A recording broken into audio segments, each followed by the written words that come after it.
그녀는 진입로로 들어선 뒤 엔진을 껐다. 그러고는 눈을 감고 잠시 운전대에 고개를 숙이고 기댔다. 그녀는 식어가는 엔진에서 탁탁거리며 들려오는 소리를 가만히 들었다. 그리고 자동차 바깥으로 나왔다. 집 안에서 개가 짖어대는 소리가 들렸다. 그녀는 앞문으로 걸어갔다. 문은 잠겨있지 않았다. 그녀는 안으로 들어가 불을 켜고 차를 마시기 위해 주전자를 불 위에 올렸다. 그녀는 개밥 봉지를 열어 뒷 베란다에서 슬러그에게 밥을 줬다. 개는 쩝쩝 소리를 내면서 굶주린 듯 밥을 먹었다. 개는 밥을 먹다가도 그녀가 계속 있는지 보려고 부엌으로 달려곤 했다. 그녀가 차를 들고 소파에 앉을 때 전화벨이 울렸다. 예. 그녀가 전화를 받았다. 여보세요. 와이스 부인 되십니까? 남자 목소리였다. 그때가 새벽 5시였는데 전화기에서 무슨 기계나 장비 같은 것이 작동하는 듯한 소리가 들린다고 그녀는 생각했다. 예. 무슨 일이죠? 그녀가 말했다. 제가 와이스 부인이에요. 접니다. 무슨 일인가요? 예? 그녀는 전화기에 그 소음에 귀를 기울였다. 스코티 얘기인가요? 그런가요? 스코티 맞습니다. 남자의 목소리가 말했다. 스코티 얘기요. 그래요. 스코티랑 관계가 있죠. 그 문제는. 스코티를 잊어버리셨소? 남자가 말했다. 그러더니 전화를 끊었다. 어느 날 새벽 5시 스코티의 집에 웬 낯선 전화가 울립니다. 와이스 부인과 그의 아들 스코티에게는 무슨 일이 생긴 것일까요? 안녕하세요. 내레기도입니다. 이달의 작품은 미국의 소설작가 레이먼드 카버의 별것 아닌 것 같지만 도움이 되는 이라는 단편 소설입니다. 레이먼드 카버는 20세기 후반 미국 문화를 대표하는 작가로 대중적인 사랑은 물론 특히 작가들이 애정하는 소설가로 유명합니다. 일본에서는 무라카미 하루키가 그의 소설을 직접 번역해서 소개한 바 있고요.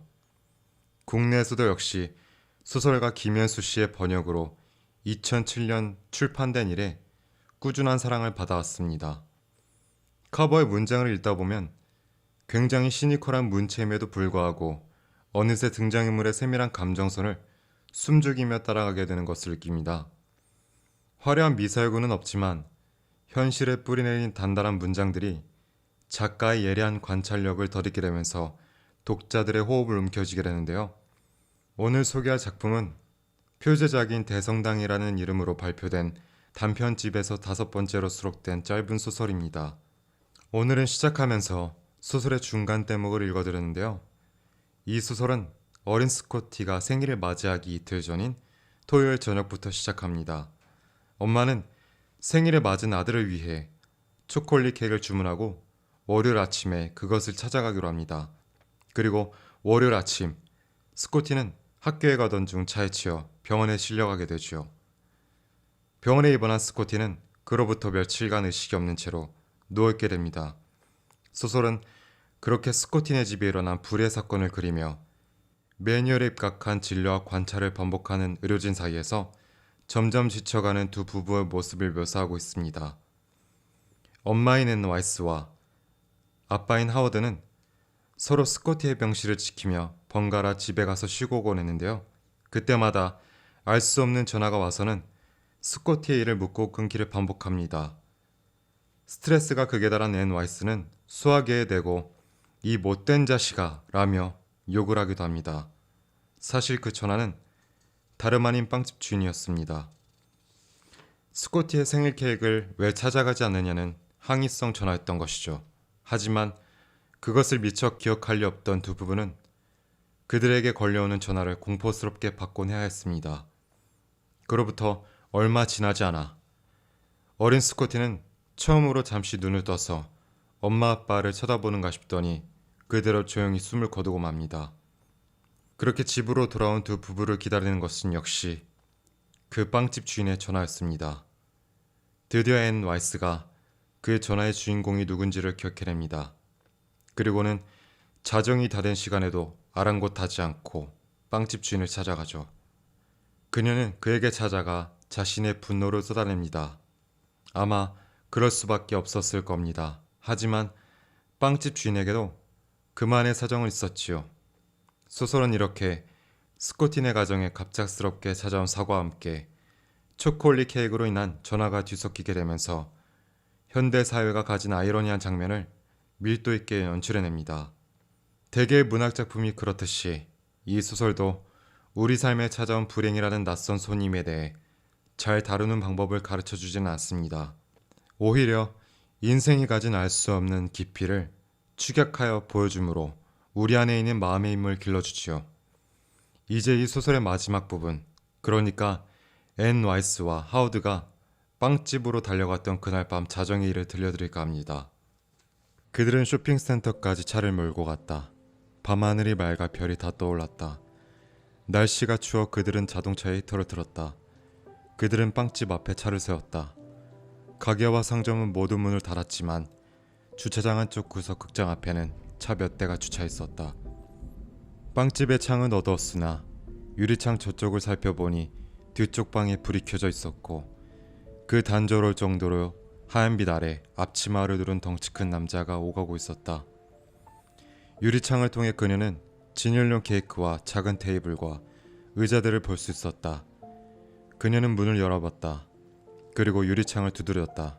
하지만 그 소리가 빵집 주인에게 들렸다고 하더라도 그가 기척을 보이진 않았다. 그는 그들이 있는 쪽을 쳐다보지도 않았다. 그들은 빵집의 뒤쪽으로 돌아가 그곳에 차를 주차했다. 그들은 차에서 내렸다.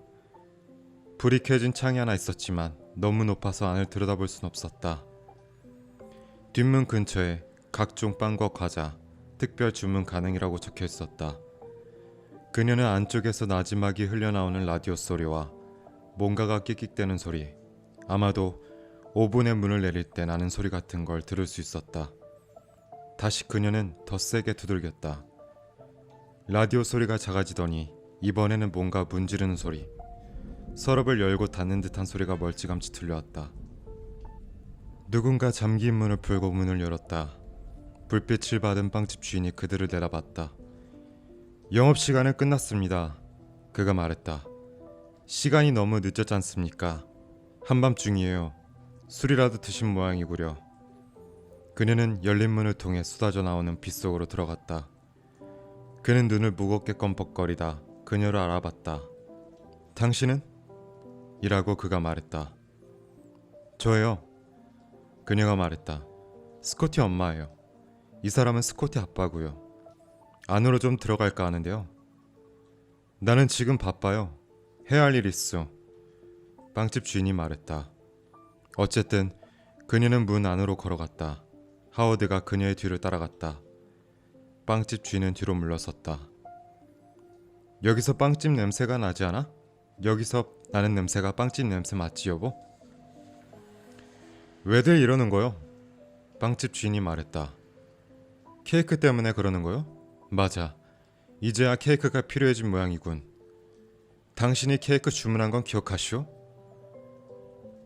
그렇게 똑똑한 머리로 빵집이나 하고 있으니 참 안 됐군요. 그녀가 말했다. 여보, 이 사람이 우리에게 전화한 거야. 그녀는 주먹을 불끈 쥐었다. 그러고는 맹렬한 기세로 그를 노려봤다. 내부 깊은 곳에서 타오르는 분노로 그녀는 자신이 원래 자신보다 거기 있는 그 어떤 사람보다 크다고 느꼈다. 여기서 잠깐만 기다리시오. 빵집 주인이 말했다. 만든 지 4일이나 지난 케이크를 가지러 오셨다 이거지? 그게 다지요? 나는 아줌마하고 싸우고 싶지 않아요. 상해가는 그 케이크는 저기 있어. 원래 부른 가격에 반값 해주겠소. 아니요. 당신들이 원하잖소. 가져가시오. 나한테는 아무 쓸모 없소. 누구한테도 쓸모 없소. 저 케이크를 만드느라 나는 시간과 돈만 낭비했소. 가져가고 싶으면 줬소. 가져가시오. 가져가기 싫다고 해도 줬소. 아무 문제 없소. 나는 이제 일을 해야겠소. 그는 그들을 바라보며 앙담은 이 뒤로 혀를 말았다. 케이크가 더 필요해요. 그녀가 말했다. 그녀는 자신의 감정을 속에서 치밀어 오는 것을 조절할 수 있게 됐다는 것을 알았다. 그녀는 냉정해졌다. 아줌마, 나는 먹고 살자고 이 안에서 하루에 16시간을 일합니다. 빵집 주인이 말했다. 그는 앞치마로 두 손을 닦았다. 여기서 밤낮 없이 일해야 겨우 수지를 맞출 수가 있어요. 앤의 얼굴에 지나가는 표정을 보고 빵집 주인은 뒤로 물러서면서 말했다. 번거로운 건 질색이요. 그는 조리대로 가더니 오른손으로 반죽 밀대를 집어들고 왼쪽 손바닥을 두들기기 시작했다. 케이크 가져갈 거요 말 거요? 나는 다시 일해야 하오. 빵장수들은 밤에 일하오. 그가 다시 말했다. 그의 눈이 작고 비어려 보인다고 그녀는 생각했다. 그 눈동자는 털이 곤두선 뺨 주위의 살에 거의 파묻혀 있다시피 했다. 빵 장수들이 밤에 일한다는 거 나도 알아요. 앤이 말했다. 빵 장수들, 전화질도 아주 잘하죠 이 나쁜 사람. 그녀가 말했다. 빵집 주인은 밀대로 손바닥을 계속 두들겼다. 그는 하워드와 눈을 마주쳤다. 조심해요, 조심해.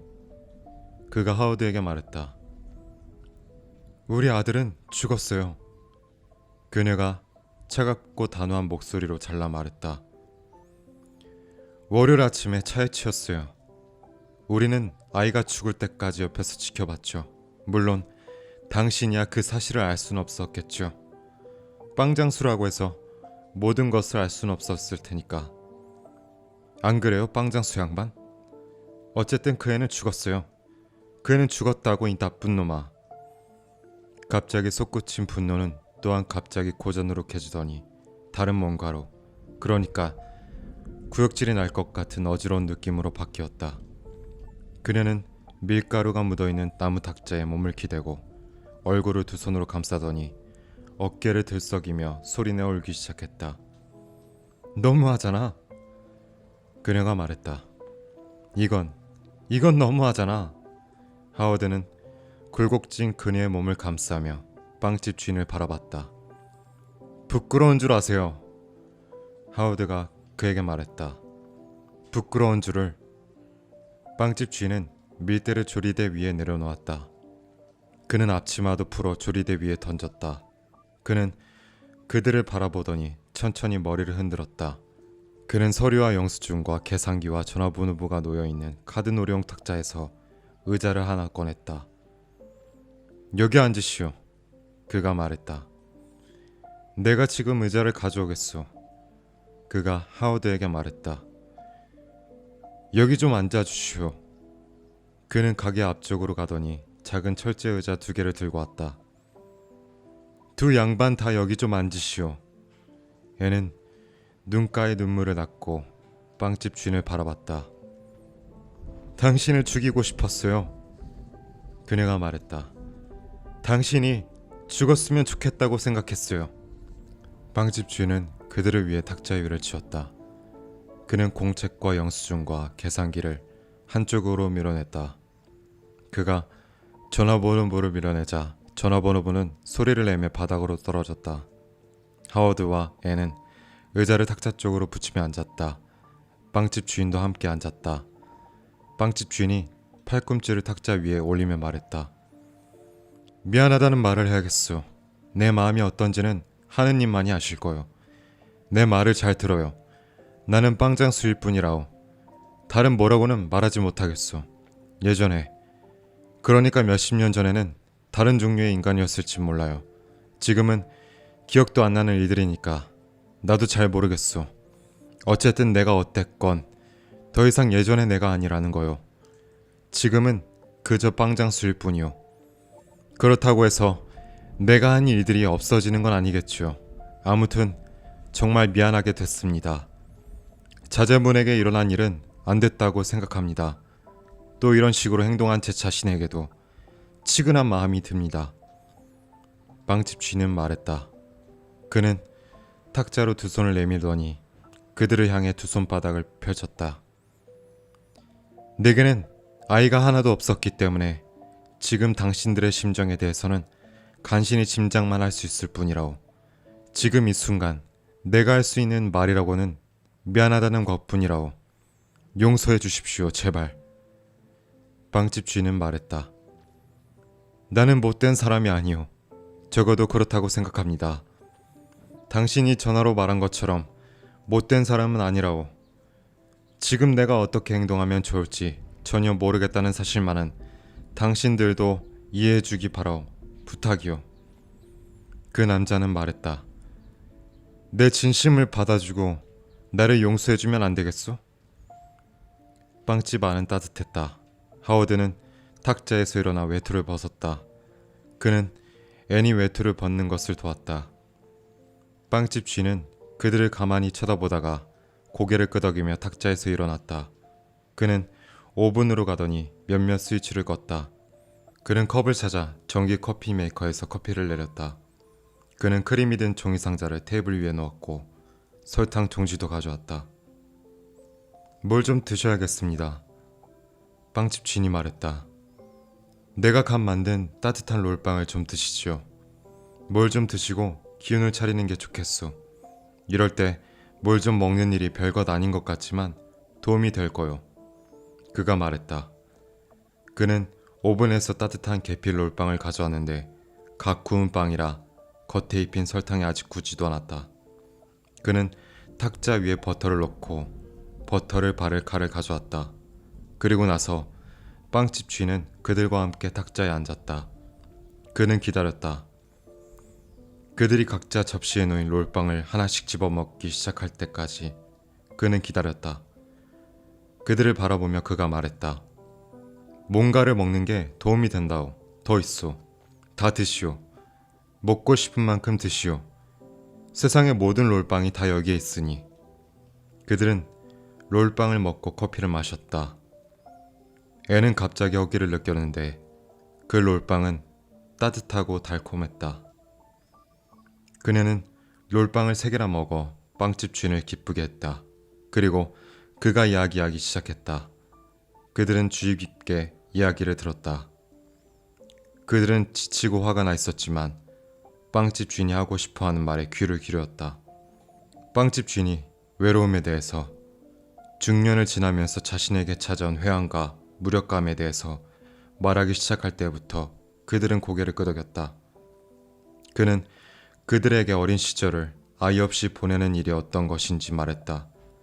매일 오븐을 가득 채웠다가 다시 비워내는 일을 반복하면서 보내는 일이 어떤 것인지, 그가 수없이 만들었던 파티를 위한 음식, 축하 케이크, 손가락이 푹 잠길 만큼의 설탕, 케이크에 세워두는 작은 신혼부부 인형들, 몇백, 아니 지금까지 몇천에 달할 것들, 생일들, 그 많은 촛불들이 타오르는 것을 상상해보라. 그는 반드시 필요한 일을 했다. 그는 빵집 주인이었다. 그는 자신이 꽃장수가 아니라 좋았다. 사람들이 먹을 것을 만드는 게 더 좋았다. 언제라도 빵 냄새가 꽃향기보다 더 좋았다. 이 냄새를 맡아보시오. 검은 빵덩어리를 잘라내면서 빵집 주인이 말했다. 뜯어먹기 힘든 빵이지만 맛은 풍부하다고. 빵 냄새를 맡은 그들에게 그가 맛을 보게 했다. 당밀과 거칠게 빻은 곡식 맛이 났다. 그들은 그에게 귀를 기울였다. 그들은 더 이상 먹지 못할 정도로 먹었다. 그들은 검은 빵을 삼켰다. 그건 형광등 불빛 아래로 들어오는 햇살 같았다. 그들은 새벽이 될 때까지, 창으로 희미한 햇살이 높게 비칠 때까지 이야기를 나눴는데도 떠날 생각을 하지 않았다. 오늘은 저희의 이야기보다는 소설을 읽어드린 시간이 더 많은 것 같습니다. 바닥으로 떨어지는 전화번호부, 뜯어먹기엔 힘들지만 맛은 풍부한 검은 빵, 형광등 불빛 아래로 들어오는 햇살, 모두가 빠르게 읽을 때는 놓치기 쉬운 장면들이지만 작가가 세심하게 고려한 대목들입니다. 그래서인지 카보의 소설을 반복해서 읽게 되면 마치 작가가 숨겨놓은 듯한 표현들을 찾아내는 그런 재미가 있습니다. 별것 아닌 것 같지만 도움이 되는 이 표현은 빵집 주인이 앤에게 자신이 만든 롤빵을 건네주며 했던 표현입니다. 이것이 그대로 소설의 제목이 되었죠.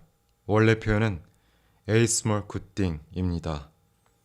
아주 작은데 그러면서도 좋은 어떤 것이죠. 우리 삶에도 별거 아닌데, 작은 일인데 도움이 되는 일, 위로가 되고 힘이 되는 일이 있지 않나요? 내일의 기도 7월로는 레이먼드 카버의 별것 아닌 것 같지만 도움이 되는 일 함께 읽어보았습니다. 어떠셨나요?